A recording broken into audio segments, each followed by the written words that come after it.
What's up, sunshine? Welcome to CNN 10. I'm Coy Wire, coming to you from Petaluma, California. State bird of California is the quail. Petaluma, did you know, was once known as the world's egg basket. More eggs produced than anywhere. It's a foodie haven, an architectural and historic stunner, also home to Rancho Obi-Wan, one of the world's largest Star Wars memorabilia collections. Yes, please. More on all of that some later episodes in the summertime. It's been so nice to meet some of you, our friends who watch the show from right here in Petaluma. Thank you for making us part of your day. Let's start now with your 10 minutes of news and a little bit of fun. We begin with a story of perseverance after a hiker who spent nearly 3 weeks missing in the California wilderness was found and rescued. A sheriff's spokesperson noted it was the longest he had ever seen a person go missing in the woods there and survive. Tiffany Slayton was reported missing on April 29th when her parents hadn't heard from her in more than a week. The 27-year-old from Georgia had been on a solo camping trip across the Sierra Nevada mountain range in eastern California and was last seen on April 24th. More than 600 square miles were searched with no sign of Slayton. Sheriffs, deputies, and volunteers faced tough conditions, heavy snow blocking many roads. 2 days after the sheriff's office announced it was scaling back the search effort, Slayton was found. Yeah, give me a thumbs up. There we go. All right, we're good. Miss Slayton found her way through the snow to a small resort that was closed for the winter, but the staff there unknowingly did something that would have likely saved Slayton's life. They left the cabin doors unlocked. From what she told us, it was a blizzard, and she pushed through that blizzard, and the first thing she saw was a cabin, and she held up in the cabin through the night. The resort's owner saw that a cabin door was open, and soon after, Slayton appeared. Her only request in that moment? A hug. The owner quickly called authorities, who got Slayton to a hospital to be checked out by doctors. The sheriff's office says she is in good condition, other than being understandably hungry and dehydrated after her 3-week ordeal. A funky, fermenting, foul-smelling, floating photosynthetic organism could be coming to a beach near you. Sargassum seaweed, and you can emphasize the gas in sargassum because it stinks. Now, seaweeds are vital for our ocean life, but this stenchy eyesore, when it washes ashore, smells sort of like rotten eggs when it decomposes. It also releases toxic gases that can cause respiratory issues. And if you see it, don't touch it, because sometimes jellyfish or their larvae get caught in there, and that would definitely leave a mark. Scientists at the University of South Florida are predicting that this year could be Florida's worst seaweed season ever. They track the seaweed and say this year's bloom in the Atlantic Ocean is bigger than ever at 31 million tons. So big it can even be seen from space, and it's already washing up on beaches.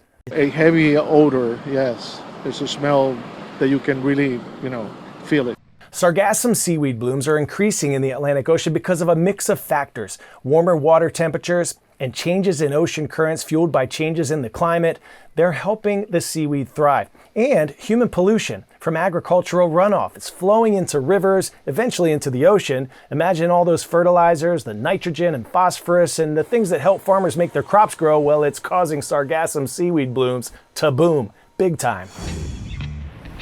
Pop quiz, hot shot. What type of animal has a network of sensory organs called a lateral line? Fish, mammals, marsupials, or reptiles?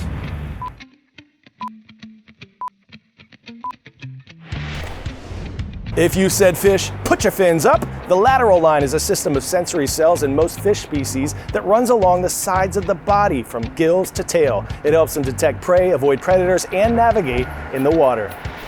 Now to a one-of-a-kind science project from some students right here in Petaluma. Students from Casa Grande High School are helping to research and revitalize nearby creeks and streams. Their mission, to help restore the population of steelhead trout in the Petaluma watershed. Here's just a portion of their awesome story. Yeah, Ellie, you got him. You got him. Okay. Bucket, please. Bring me the bucket. In a shallow creek in Petaluma, a team of student scientists is documenting a habitat coming back to life with the help of a program decades in the making. Oh, look at his spots. Mm-hmm. Amazing. Ellie Slick is a biologist with the United Anglers of Casa Grande High School. We're all student run.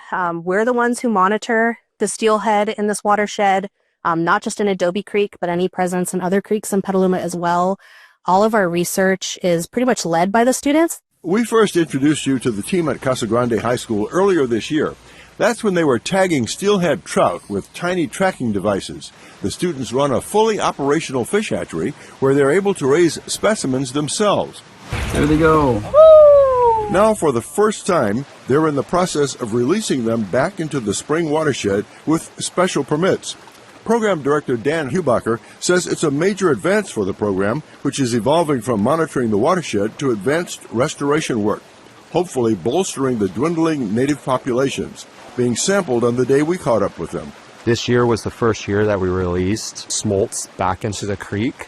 So with that being the case, these are from either fish coming up recently or fish that have been holding out. It's most likely what's happening. The program is now in its fourth decade, and the students now work with grants from the National Fish and Wildlife Foundation, nurturing populations and collecting data that could help drive the restoration project. Chelsea Williams and Lucy James hope to make even bigger contributions in the future. It's amazing. I am very grateful to have a role in this, and I know it's definitely a tough time for science as of now, and to just be a part of it is absolutely wonderful. I plan to get a master's in environmental policy and then go to law school and do law with a specification in environmental conservation. This year, the students are hoping to track and document migration patterns of steelhead trout in Adobe Creek and perhaps open another chapter in what's already an environmental success story.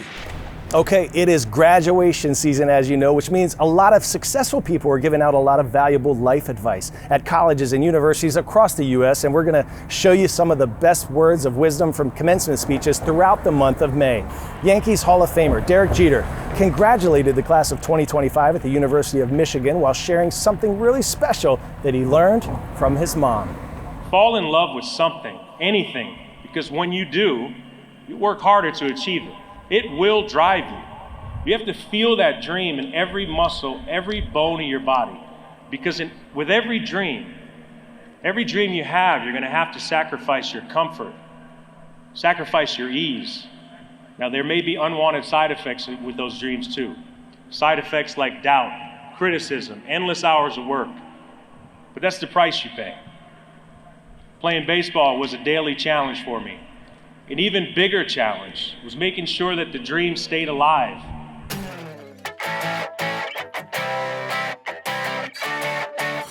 Today's story getting a 10 out of 10, a young woman who's turning tragedy into triumph. Lulu Gribbons experienced the unthinkable last summer when she was attacked by a shark in the Florida Panhandle. And though the terrifying incident changed her life forever, she refused to let it ruin her future. Through the sport of golf, she not only found her new passion, she's inspiring more people than she could have ever imagined. I remember being in the water with my friends. We were diving in the water for sand dollars and we were just having fun, and then things took a turn and my life changed forever. What? They need to get out. While on vacation with her family in Florida last summer, Lulu Gribbon was attacked by a shark, changing her life forever. One leg and one arm doesn't define who I am, so I'm still the same person. The very first time I woke up, I knew everything that had happened. And the first words I said were, "I made it." It was near death because I lost 2/3 of my blood. And I think it's very important to just be grateful that I'm alive here today. It was just heartbreaking when we found out the news. But instantly I started thinking, if she recovers or she gets through this, then she can play golf, because I've seen what golf has done. Golf is like a medicine for me and for many others. Like that. I have a lot of experience in adaptive sports. I race with a lot of Paralympic skiers and play in the adaptive golf circuit. And everyone's disability is different and requires a little different adaptation. We're going to fine tune and find the way to give her the best advantages and have her perform the best despite her disability and limitations. I really like golf because it lets me to just be myself and stay competitive. What a shot. It's probably been the most fun I've had as a PGA professional. She's an athlete that wants to get better, that tries as hard as she can, and just is an inspiration to me while I'm teaching her. When I'm on the golf course, I'm just a normal golfer, just hitting a golf ball. It might look a little different, but it really helps me to just take my mind off how different I am and just allow me to just have fun and focus on the sport. She showed me that Lulu is way more than just Lulu, the girl who survived a shark attack. She's Lulu, the golfer. She's someone impressive and an athlete. Now 16 years old, Lulu is trying to help make the water safer for others. She's working with Alabama lawmakers to create an alert system on cell phones that will notify beachgoers if there are sharks nearby. Before my attack, there was another shark attack, and if I would have known, I would not have been in the water, and my life would have been completely different. And I think it's very important that we put this in to keep the beaches safe. I can overcome anything that I put my mind to. No obstacle will be able to stop you if you don't let it, and just like how important it is to never give up and to always persevere even when life throws curveballs at you.